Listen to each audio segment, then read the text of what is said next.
بسم اللہ الرحمن الرحیم۔ السلام علیکم ناظرین، شام کی چائے کی آج کی نشست میں مرزا امجد بیگ ایڈوکیٹ کی ڈائریز میں سے کہانی صبح کا بھولا کی قسط نمبر 2 کے ساتھ حاضر ہیں۔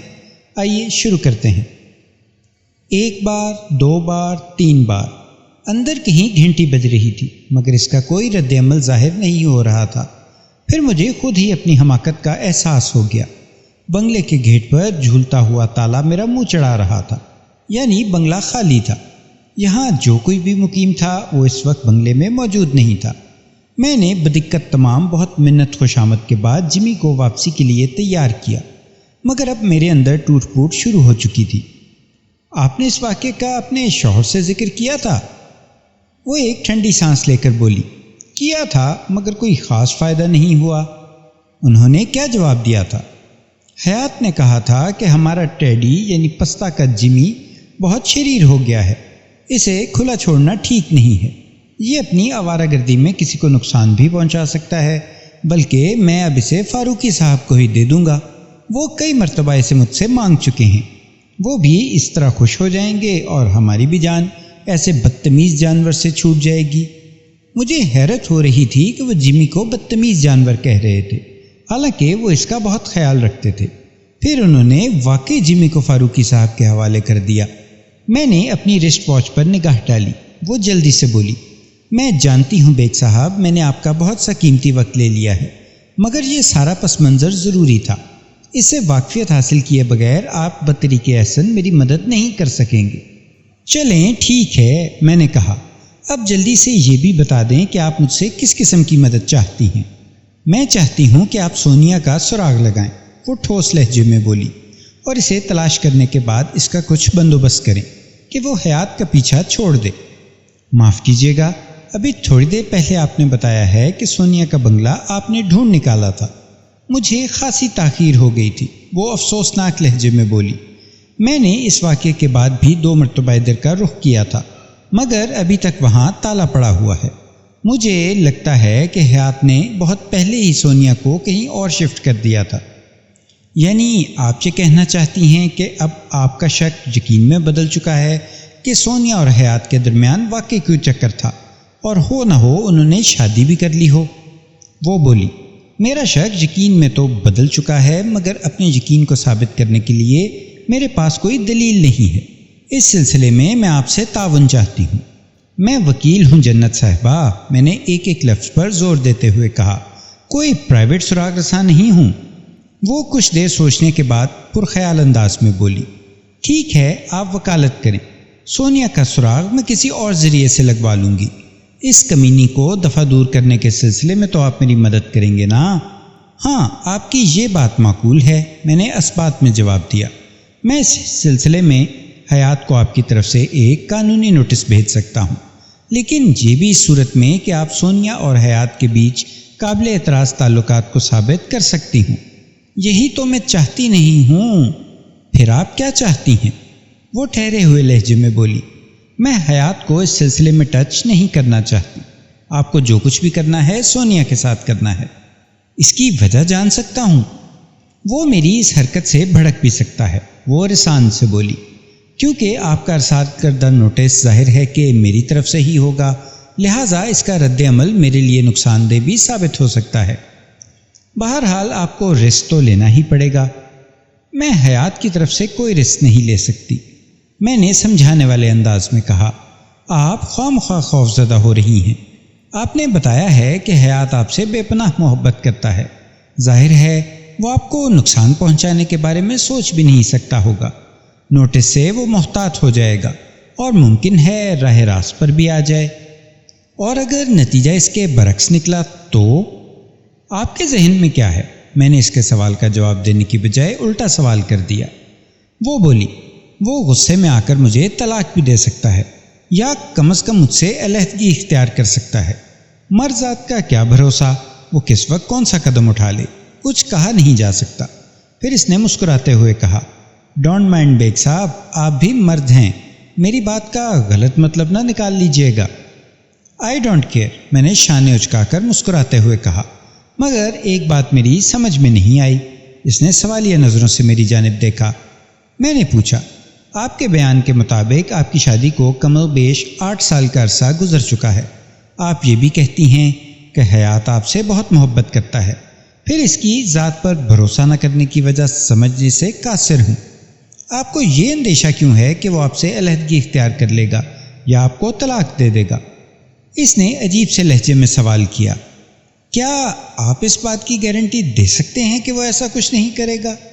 ایسی گارنٹی تو کوئی بھی نہیں دے سکتا، جبھی تو میں کوئی رسک لینے کو تیار نہیں ہوں، جنت نے مدبرانہ انداز میں کہا۔ اگر خدا نخواستہ حیات نے علیحدہ ہونے کا فیصلہ کر لیا تو میرے پاس کچھ بھی نہیں رہے گا، شاید پھر میں زندہ بھی نہ رہ سکوں۔ میں نے پوچھا، آپ کا کاروبار، میرا مطلب ہے کہ برہانی ٹریڈرز کس کے نام ہے؟ میں نے یہ سوال ایک فوری خیال کے تحت کیا تھا۔ مجھے محسوس ہوا تھا کہ شاید جنت اپنے کسی مالی نقصان کے بارے میں سوچ رہی تھی، مگر اس کے جواب نے میرے خیال کی تردید کر دی تھی۔ برہانی ٹریڈرز کی میں واحد مالک ہوں، جنت نے بتایا۔ اس کے علاوہ بنگلہ بھی میرے ہی نام ہے، دونوں کاروں کی رجسٹریشن بھی میرے نام سے ہے۔ اس نے چابیوں کے گچھے کی طرف اشارہ کیا۔ مزدا میرے استعمال میں رہتی ہے، جبکہ حیات ٹویوٹا کریسیڈا استعمال کرتے ہیں۔ مجھے اس کا جواب سن کر حیرت ہوئی۔ میں نے کہا، یعنی طلاق یا علیحدگی کی صورت میں سراسر حیات ہی کا نقصان ہے؟ اگر آپ کی مراد مالی نقصان سے ہے تو آپ کے سوال کا جواب میں ہاں میں دوں گی، جنت نے میرے چہرے پر نظریں جماتے ہوئے کہا۔ اس صورت میں تمام مال و دولت، کاروبار، بنگلہ اور گاڑیاں سب کچھ میرا ہو جائے گا۔ ایک لمحے کے توقف سے اس نے اضافہ کیا، اور یہ میرے لیے اتنا بڑا نقصان ہوگا کہ میں جس کا تصور بھی نہیں کر سکتی۔ وہ میری حیرتوں میں پے در پے اضافہ کر رہی تھی۔ میں نے پوچھا، اس صورت میں بھلا آپ کا کیا نقصان ہوگا؟ وہ خوابناک لہجے میں بولی، بیگ صاحب، میں نے حیات سے محبت کی ہے، وہ میرا محبوب ہے، میں اسے کھو کر زندہ نہیں رہ سکتی، میں اس کی خاطر ہر چیز سے دستبردار ہو سکتی ہوں۔ وہ میری نس نس میں لہو بن کر گردش کر رہا ہے، میں تو اس کی جدائی کا تصور بھی نہیں کر سکتی، میں اس کی ذرا سی ناراضگی بھی برداشت نہیں کر سکتی۔ سمجھے آپ؟ اس کی آواز میں جذبات بول رہے تھے، یہ دل کی گہرائی سے نکلنے والی آواز تھی۔ ٹھیک ہے، میں نے ایک طویل سانس خارج کرتے ہوئے کہا، میں سب سمجھ گیا، آپ بے فکر ہو جائیں۔ اب آپ کا کیا ارادہ ہے؟ میں اپنی سی پوری کوشش کروں گا، میں نے تسلی آمیز لہجے میں کہا۔ آپ 3 روز کے بعد تشریف لائیں، میں سونیا کے نام ایک نوٹس تیار کر کے رکھوں گا، آپ آ کر دستخط کر دیجیے گا۔ جب تک آپ سونیا کا پتہ ٹھکانہ معلوم کر لیں، آپ وکیل ہیں، جو مناسب سمجھیں وہ راہ نکال لیں، جنت نے کہا۔ بس میں تو اتنا چاہتی ہوں کہ وہ چڑیل میرے شوہر کا پیچھا چھوڑ دے۔ ٹھیک ہے، میں نے کہا، اور وکالت نامہ نکال کر اس کے سامنے رکھ دیا۔ اسے پر کر دیں اور نیچے دستخط بھی کر دیں۔ اس نے وکالت نامے پر ایک سرسری سی نظر ڈالی، پھر تمام اندراج مکمل کرنے کے بعد دستخط کر دیے۔ یہ میرے ریکارڈ کی درستگی کے لیے ہے، میں نے زیر لب مسکراتے ہوئے کہا۔ یہ اس بات کا ثبوت ہے کہ آپ نے ایک کام میرے سپرد کیا ہے اور میں نے وہ کام کرنے کا وعدہ کیا ہے، آپ اسے ایک رسمی سی کارروائی سمجھ لیں۔ پھر اس نے میری فیس کی بابت دریافت کیا، میں نے اپنی فیس بتا دی۔ عام موکلوں کی طرح نہ تو اس نے مجھ پر لوٹ کھسوٹ کا الزام لگایا اور نہ ہی فیس میں رعایت کروانے کی کوشش کی۔ اس نے خاموشی سے اپنے ہینڈ بیگ سے میری مطلوبہ فیس کی رقم نکال کر میرے حوالے کر دی، میں نے اسے رسید دی۔ اس کے بعد وہ سمندر عورت 3 روز بعد آنے کا وعدہ کر کے میرے دفتر سے رخصت ہو گئی۔ 3 روز گزر جانے کے باوجود جنت نے میرے دفتر کا رخ نہیں کیا۔ میں نے اس دوران میں سونیا کو دیے جانے والے نوٹس کا مضمون ٹائپ کروا لیا تھا، اب بس اس کے ایڈریس کا انتظار تھا۔ میں نے سوچا ممکن ہے جنت ابھی تک اس کا سراغ لگانے میں کامیاب نہ ہوئی ہو۔ 6 روز میں عدالتی مصروفیات سے فارغ ہو کر دفتر پہنچا ہی تھا کہ اس کا فون آ گیا۔ بیگ صاحب، میں نے اس حرافہ کو ٹریس کر لیا ہے، اس کی آواز میں دبا دبا جوش تھا۔ میں نے کہا، ٹھیک ہے، آپ آج ہی میرے دفتر چلی آئیے۔ ابھی میرا کام پورا نہیں ہوا، ریسیور میں اس کی آواز ابھری۔ مجھے معلوم ہو گیا ہے کہ وہ کلفٹن برج کے نزدیک ایک نو تعمیر شدہ لگژری اپارٹمنٹ میں مقیم ہے، لیکن اس کے اپارٹمنٹ کا نمبر وغیرہ ابھی حاصل نہیں ہوا۔ آپ کو یہ سب کچھ کیسے پتہ چلا؟ میرا جاسوس بہت تیز رفتاری سے کارکردگی دکھا رہا ہے، جنت نے کہا۔ اس نے برہانی ٹریڈرز ہی کے ایک ملازم کو اعتماد میں لے کر حیات کی نگرانی کی ذمہ داری سونپ دی تھی۔ مذکورہ شخص کے پاس اپنی موٹر سائیکل تھی، اس لیے اس کا کام بہت آسان ہو گیا تھا۔ یہ تمام معلومات مجھے جنت کی زبانی پتہ چلی تھی۔ میں نے ضروری نوٹس تیار کر لیا ہے، میں نے کہا، بس آپ کے دستخط کی ضرورت ہے۔ وہ بولی، میں بہت جلد خوشخبری کے ساتھ آپ کے پاس آؤں گی۔ Wish you good luck. اس نے میرا شکریہ ادا کرنے کے بعد فون بند کر دیا۔ 2 روز بعد میں حسب معمول صبح کے اخبار کا مطالعہ کر رہا تھا کہ سٹی پیج کی ایک خبر نے مجھے چونکنے پر مجبور کر دیا۔ میں توجہ سے خبر کی تفصیل پڑھنے لگا۔ لکھا تھا، گزشتہ رات مارڈ ہائٹس میں سونیا نامی ایک عورت کو تشدد کے بعد قتل کر دیا گیا۔ سونیا مذکورہ اپارٹمنٹس میں تنہا رہتی تھی اور ابھی چند روز قبل ہی یہاں آباد ہوئی تھی۔ پولیس کو ایک نامعلوم شخص کی تلاش ہے جو روزانہ باقاعدگی سے مقتولہ سونیا سے ملنے آتا تھا اور اس کے پاس خاصا وقت گزار کر جاتا تھا۔ پولیس نے اس نامعلوم شخص کے خلاف رپورٹ درج کر کے تفتیش شروع کر دی ہے۔ اگرچہ یہ ایک مختصر سی خبر تھی، مگر میں اس کو بہت دور تک سمجھ رہا تھا۔ خبر میں جس نامعلوم شخص کا ذکر کیا گیا تھا وہ حیات یزدانی کے سوا کوئی اور نہیں ہو سکتا تھا۔ میں نے سوچا آفس جا کر جنت سے رابطہ کروں گا اور صورتحال کی حقیقت جاننے کی کوشش کروں گا، مگر تھوڑی ہی دیر بعد اس کا فون آ گیا۔ اس وقت میں ناشتے سے فارغ ہو چکا تھا اور عدالت جانے کی تیاری کر رہا تھا۔ اس کی آواز میں گھبراہٹ کا عنصر نمایاں تھا۔ بیگ صاحب، معاملہ بگڑ گیا ہے، اس نے چھوٹتے ہی کہا۔ حیات بے حد پریشان ہیں۔ میں نے قطع کلامی کرتے ہوئے کہا، میں نے اخبار میں سب کچھ پڑھ لیا ہے۔ کیا یہ وہی سونیا ہے جس کا آپ بندوبست کروانا چاہتی تھیں؟ میں نے بندوبست کا لفظ دانستہ استعمال کیا تھا۔ مجھے پہلا شک یہی گزرا تھا کہ کہیں سونیا کے قتل میں درپردہ جنت کا ہاتھ نہ ہو۔ وہ جلدی سے بولی، بالکل وہی ہے، قدرت نے خود ہی اس کا بندوبست کر دیا ہے۔ آپ کو اس سلسلے میں اب زحمت نہیں اٹھانا پڑے گی، مگر حیات کی پوزیشن بہت نازک ہو گئی ہے۔ پولیس کو نامعلوم شخص تک پہنچنے میں دیر نہیں لگے گی۔ آپ کا کیا خیال ہے؟ میں نے پوچھا۔ حیات اس معاملے میں کس حد تک ملوث ہے؟ کیا آپ کی اس سلسلے میں اس سے کوئی بات ہوئی ہے؟ نہیں، حیات قتل ایسا جرم نہیں کر سکتا، وہ اضطراری لہجے میں بولی۔ یقیناً اسے پھنسانے کے لیے کوئی سازش بنی گئی ہے۔ حیات خود کیا کہتا ہے؟ اس نے جواب دیا، اس نے اس واقعہ پر کوئی تبصرہ نہیں کیا، تاہم میں دیکھ رہی ہوں کہ اس کی حالت بہت خراب ہے۔ وہ آج دفتر بھی نہیں گیا۔ آپ کی ادا کی ہوئی رقم میرے پاس امانت کے طور پر رکھی ہوئی ہے، میں نے کہا، جب چاہیں آ کر لے جائیں، شاید اب آپ کو میری ضرورت نہ پڑے۔ میں نے جس کام کی فیس وصول کی تھی اب اس کا کوئی سوال باقی نہیں رہا۔ میں آپ سے بعد میں بات کروں گی، اس نے کہا اور فون بند کر دیا۔ میں نے جلدی تیاری کی اور عدالت روانہ ہو گیا۔ دوسرے روز کسی گمنام فون پر پولیس نے حیات یزدانی کو سونیا کے قتل کے الزام میں گرفتار کر لیا۔ جنت ایک مرتبہ پھر میرے دفتر میں موجود تھی۔ بیگ صاحب، مجھے یقین ہے کہ حیات کو کسی سوچی سمجھی سازش کے تحت پھانسا گیا ہے۔ آپ کو حیات کا مقدمہ لڑنا ہے، میں اس کا بال بھی بیکا ہوتے ہوئے نہیں دیکھ سکتی۔ اس وقت حیات کہاں ہے؟ پولیس کی تحویل میں ہے، اس نے بتایا۔ وہ کل صبح اسے عدالت میں پیش کر کے ریمانڈ حاصل کرنا چاہتے ہیں۔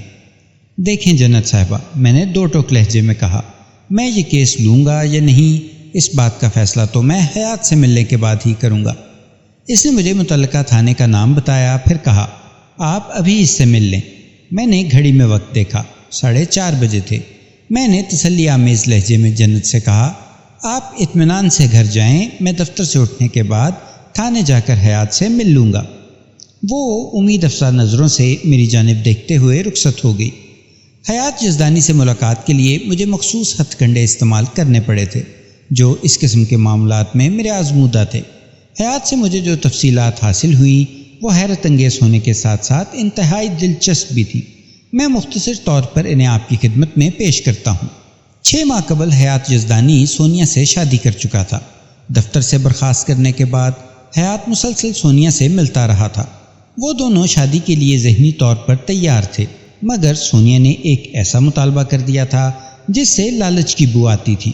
حیات اس وقت تک سونیا پر بری طرح مرمٹا تھا کہ اسے سونیا کا ہر جائز و ناجائز مطالبہ ماننے میں کوئی گریز نہیں تھا۔ حیات نے سونیا کے مطالبے کے عین مطابق اس سے وعدہ کر لیا تھا کہ وہ اسے شادی کے فوراً بعد اس کے نام سے گھر لے کر دے گا اور اس کے حسب منشا بینک میں اس کے اکاؤنٹ میں رقم بھی جمع کروا دے گا۔ اس کے بدلے میں اس نے سونیا کو رضامند کر لیا تھا کہ وہ ہمیشہ اس شادی کو خفیہ رکھے گی۔ ان کی شادی ہو گئی، مگر حیات نے اپنا وعدہ پورا نہیں کیا۔ وہ اس دوران میں سونیا کو مختلف کرائے کے گھروں میں رکھ رہا تھا۔ سونیا کو ہر 2 ماہ بعد گھر بدلنے پر حیرت بھی تھی۔ جنت نے ڈیفنس سوسائٹی والے جس بنگلے کا جمی کے توسط سے سراغ لگایا تھا وہ بھی کرائے کا تھا۔ سونیا کو اپنی توقعات پوری ہوتی نظر نہیں آئیں تو اس نے حیات کو دھمکی دے دی کہ اگر اس نے 1 ماہ کے اندر اندر اپنا وعدہ ایفا نہ کیا تو وہ اس شادی کا بھانڈا پھوڑ دے گی اور اس مہم کا آغاز وہ جنت سے کرے گی۔ چنانچہ اسلام آباد جانے سے چند روز قبل حیات نے سونیا کا مطالبہ پورا کر دیا۔ اب سونیا کے اکاؤنٹ میں اس کی مطلوبہ رقم بھی موجود تھی اور وہ اپنے ذاتی لگژری اپارٹمنٹ میں منتقل ہو چکی تھی۔ شادی جیسے نازک بندھن میں بننے کے لیے انہوں نے ایک دوسرے کے سامنے جو عجیب و غریب مطالبے رکھے تھے وہ مبنی بر لالچ نظر آتے تھے، مگر وہ اس کے لیے مجبور تھے۔ دونوں کی اپنی اپنی ترجیحات تھی۔ ان ٹھوس وجوہات کا ذکر مناسب موقع پر آئے گا۔ دونوں ایک دوسرے کے تعاقب میں اتنی دور نکل گئے تھے کہ واپسی کھو بیٹھے تھے۔ وقوعہ کی رات مارڈ ہائٹس کے اس اپارٹمنٹ میں جو کچھ پیش آیا اس کی تفصیلات جاننے کے بعد میں اس نتیجے پر پہنچا تھا کہ قتل حیات نے نہیں کیا تھا، وہ بے قصور تھا اور کسی سازش کا شکار ہوا تھا۔ مجھے حیات کی بے گناہی کا یقین ہو چکا تھا، اس لیے میں نے اس کا کیس لینے کا فیصلہ کر لیا۔ اسے تسلی تشفی دینے کے بعد میں نے وکالت نامہ پر اس کے دستخط لیے اور دوسرے روز عدالت میں ملاقات کا وعدہ کر کے وہاں سے چلا آیا۔ حیات یزدانی اور سونیا کی شادی کا راز اب راز نہیں رہا تھا۔ اس انکشاف سے جنت کو ایک ذہنی دھچکا پہنچا تھا، مگر اسے اس بات کا اطمینان بھی تھا کہ اس کی سوکن اب اس دنیا میں نہیں رہی تھی۔ اس کا شوہر اب صرف اور صرف بلا شرکت غیرے اسی کا تھا، لیکن اس شوہر کے سر پر ننگی تلوار لٹک رہی تھی۔ اس پر سونیا کے قتل کا الزام تھا اور جنت نے اسے بچانے کے لیے ایڑی چوٹی کا زور لگانے کا فیصلہ کر لیا تھا۔ پولیس نے حیات کو عدالت میں پیش کر کے 7 روز کا ریمانڈ حاصل کر لیا تھا۔ میں نے حیات کو یقین دلایا تھا کہ پہلی ہی پیشی پر میں اس کی ضمانت کروا لوں گا، وہ کوئی فکر نہ کرے۔ مجھے اطمینان تھا کہ پولیس ریمانڈ کے دوران میں اس پر تشدد سے گریز کرے گی، کیونکہ اس کا تعلق معاشرے کے اونچے طبقے سے تھا۔ ایسے لوگ پولیس والوں کی پیدا کا بہترین ذریعہ ہوتے ہیں۔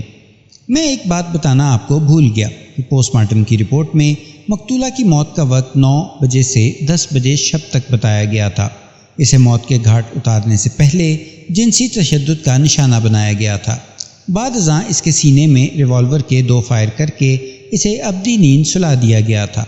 اسلحے کے ماہرین نے رپورٹ دی تھی کہ .32 کا ریوالور استعمال کیا گیا تھا اور سونیا کی موت انہی گولیوں کی وجہ سے واقع ہوئی تھی۔ پوسٹ مارٹم کی رپورٹ کے مطابق مقتولہ کو جنسی زیادتی کا نشانہ بنانے سے پہلے گلا گھونٹ کر بے ہوش کرنے کی کوشش کی گئی تھی۔ سب سے زیادہ چونکا دینے والی بات یہ تھی کہ سونیا حاملہ تھی۔ یہی وہ اہم نقطہ تھا جس کی بنا پر میں نے حیات کا کیس لینے کا فیصلہ کیا تھا، اور اسی بات نے مجھے یقین دلایا تھا کہ وہ بے گناہ ہے۔ پولیس نے 7 روز کا ریمانڈ پورا کرنے کے بعد مزید 7 روز کے ریمانڈ کی درخواست کی۔ پولیس ابھی تک آلہ قتل برآمد نہیں کر سکی تھی۔ مذکورہ کیلیبر کے ریوالور کی تلاش میں پولیس نے حیات کے بنگلے اور دفتر کا کونا کونا چھان مارا تھا، مگر کوئی مثبت نتیجہ سامنے نہیں آیا تھا۔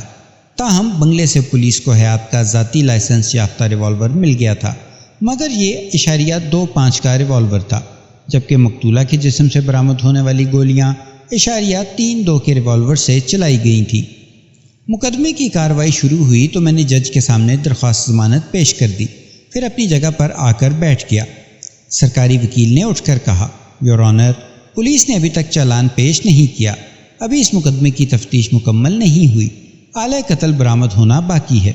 پولیس اپنی سی پوری کوشش کر رہی ہے۔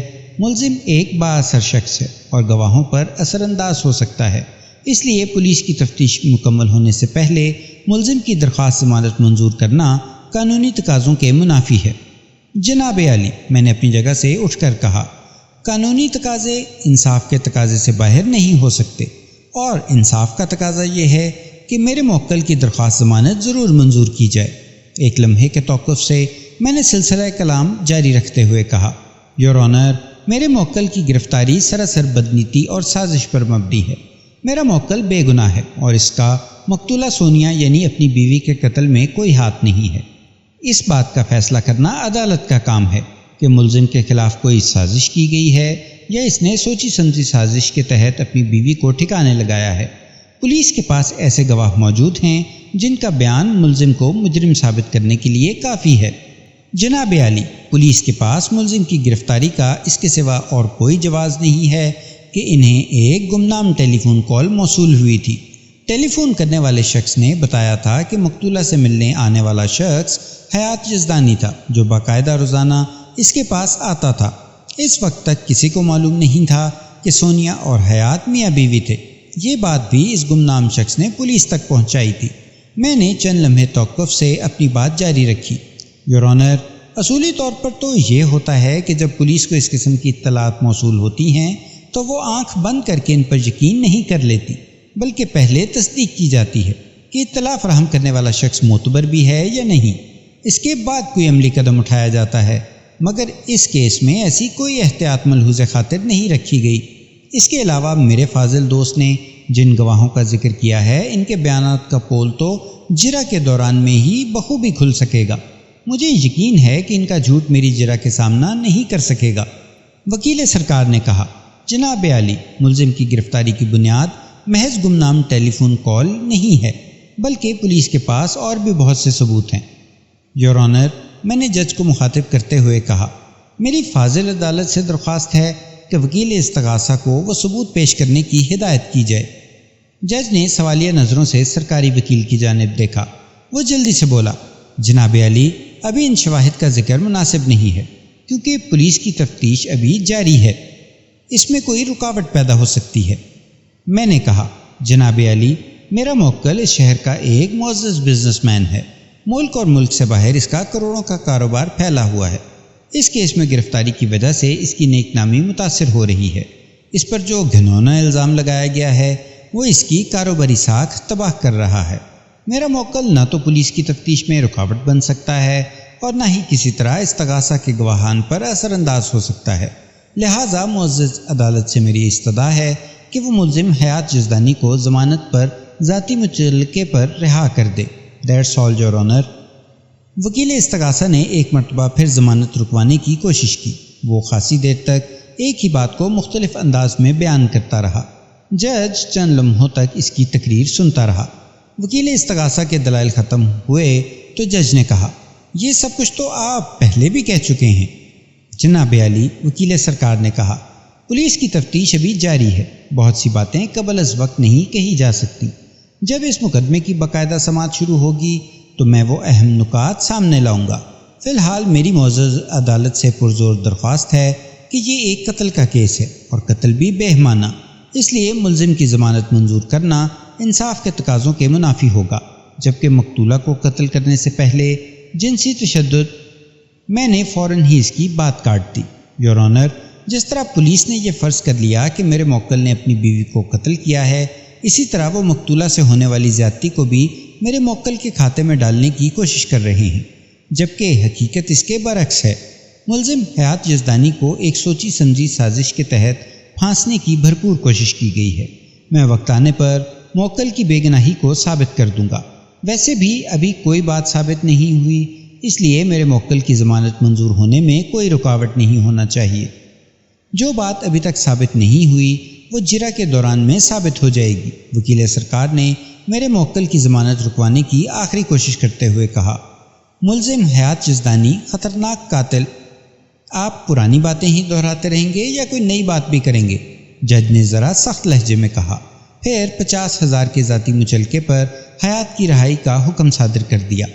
جناب عالی، میں نے جج کی جانب مڑتے ہوئے کہا، معزز عدالت سے میری چھوٹی سی درخواست ہے کہ پولیس کو جلد از جلد چالان پیش کرنے کی تاکید کی جائے، کیونکہ مقدمے میں تاخیر کی وجہ سے میرے موکل کی شہرت متاثر ہو رہی ہے۔ جج نے پولیس کو 10 روز کے اندر اندر چالان پیش کرنے کے آرڈر جاری کر دیے۔ پولیس نے جج کی دی ہوئی مقررہ مدت سے 2 روز قبل ہی چالان پیش کر دیا، تاہم آلہ قتل برآمد نہیں ہو سکا تھا۔ ابتدائی چند پیشیاں عدالت کی تکنیکی کارروائی کی نظر ہو گئیں۔ 5 ماہ بعد اس مقدمے کی باقاعدہ سماعت شروع ہوئی۔ پولیس نے اپنی کارگزاری کی جو رپورٹ پیش کی تھی، اس کا خلاصہ کچھ یوں ہے۔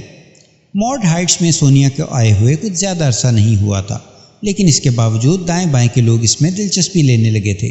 اس کی ایک وجہ تو یہ تھی کہ وہ تنہا رہتی تھی۔ خیر یہ کوئی اتنی بڑی بات نہ تھی۔ لوگوں کو سونیا کی جانب توجہ دینے پر جس بات نے مجبور کیا وہ حیات کی وہاں آمد و رفت تھی۔ کسی کو یہ بات معلوم نہ تھی کہ وہ دونوں میاں بیوی ہیں۔ ایسی پرسرار سرگرمیوں میں نچلی سطح کے لوگ کچھ زیادہ ہی نظر رکھتے ہیں، اور پھر کچھ ہوا بھی ایسا ہی۔ سونیا کا فلیٹ کارنر فلیٹ تھا اور بلڈنگ کے فرسٹ فلور پر واقع تھا۔ اس کی ایک جانب بغلی گلی میں مختلف دکانیں اور سٹورز وغیرہ تھے۔ بلڈنگ کی پارکنگ کا راستہ بھی اسی بغلی گلی کی طرف سے تھا۔ سونیا کے اپارٹمنٹ کی کچھ کھڑکیوں کا رخ بغلی گلی کی جانب تھا۔ حیات کی گاڑی جیسے ہی بلڈنگ میں داخل ہوتی، تجسس پسند دکاندار اپنی نگاہیں سونیا کے اپارٹمنٹ کی کھڑکیوں پر لگا دیتے، تاہم وہ کوئی دلچسپ نظارہ دیکھنے سے محروم رہتے تھے کیونکہ کھڑکیوں پر دبیز پردے پڑے رہتے تھے۔ وقوع کی رات خلاف معمول کھڑکیوں کے پردے ہٹے ہوئے تھے۔ حیات اپنے وقت پر آیا اور گاڑی پارک کرنے کے بعد اوپر چلا گیا۔ دکانوں پر موجود لوگوں نے حیات اور سونیا کو ایک دو بار کھڑکیوں کے پاس سے گزرتے ہوئے دیکھا۔ کچھ دیر بعد ایسی آوازیں آنے لگیں جیسے وہ دونوں آپس میں جھگڑا کر رہے ہوں۔ پھر کھڑکی میں سونیا کی جھلک نظر آئی۔ وہ پردے برابر کرنے آئی تھی۔ حیات بھی اس کے پیچھے تھا اور غصے میں تیز تیز کچھ بول رہا تھا۔ سونیا نے جلدی سے کھڑکیاں بند کرنے کے بعد پردے کھینچ دیے۔ تھوڑی دیر بعد حیات غصے میں ڈرائیونگ کرتا ہوا وہاں سے چلا گیا۔ چوکیدار اپنے معمول کے راؤنڈ پر تھا کہ اسے سونیا کے اپارٹمنٹ کا دروازہ کھلا ہوا نظر آیا۔ ایسا پہلے کبھی نہیں ہوا تھا۔ حیات کے جانے کے بعد سونیا ہمیشہ دروازہ بند ہی رکھتی تھی۔ چوکیدار نے گھنٹی بجائی تاکہ سونیا کو دروازہ بند کرنے کے لیے کہہ سکے، مگر 3-4 بار گھنٹی بجانے کے بعد بھی اندر کوئی رد عمل ظاہر نہ ہوا۔ تجسس کے ہاتھوں مجبور ہو کر وہ فلیٹ کے اندر داخل ہو گیا۔ وہ ایک غیر اخلاقی حرکت کر رہا تھا، مگر اس کا یہ فعل غیر ارادی تھا۔ پھر اسے سونیا کی لاش نظر آ گئی۔ وہ حواس باختہ ہو کر باہر دوڑا اور فوراً پولیس کو فون کر دیا۔ کچھ ہی دیر بعد پولیس وہاں موجود تھی۔ پولیس نے پہلے تو بلڈنگ کے چوکیدار گلشیر کو بھی شامل تفتیش کر لیا تھا، پھر اسے استغاثہ کے گواہوں میں شامل کر لیا۔